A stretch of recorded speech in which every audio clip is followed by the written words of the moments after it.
Ministry of Social Services and Development o MSSD at mga kinatawan ng internally displaced persons sa nangyaring Marawi Siege nagsagawa ng dialogo. Ito'y para mapaigting ang pagtugon sa kanilang pangangailangan. Si Trisha Aragon sa sentro ng balita.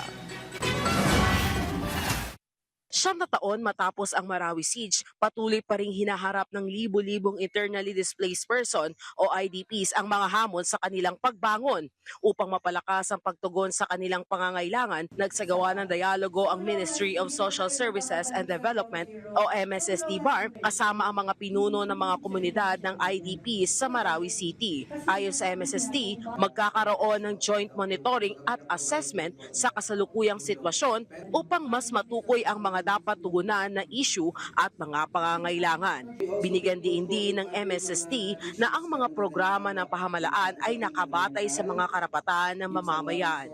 Ang basehan po natin ay kung ano ang karapatan na binibigay natin sa mga tao. Karapatang mamuhay ng desente, karapatang magkaroon ng edukasyon, karapatang magkaroon ng kalusugan, karapatan na magkaroon ng mga basic social services na binibigay ng ating gobyerno. Ayon kay Attorney Estrella, hiniling ng mga kinatawan ng IDPs ang mas pangmatagalan at napapanahong mga programa at hindi lamang ayuda kundi mga solusyon na magbibigay ng marangal na pamumuhay.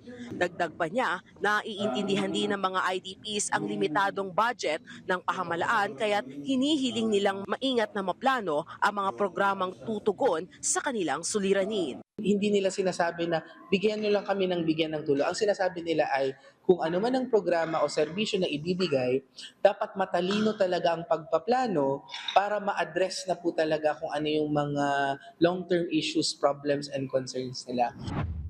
Patuloy naman nangangako ang MSSD na makikipagtulungan ito sa mga kaugnay na ahensya para sa mas makatao, inklusibo at pangmatagalang mga programa para sa mga pamilyang apektado ng Marawi Siege.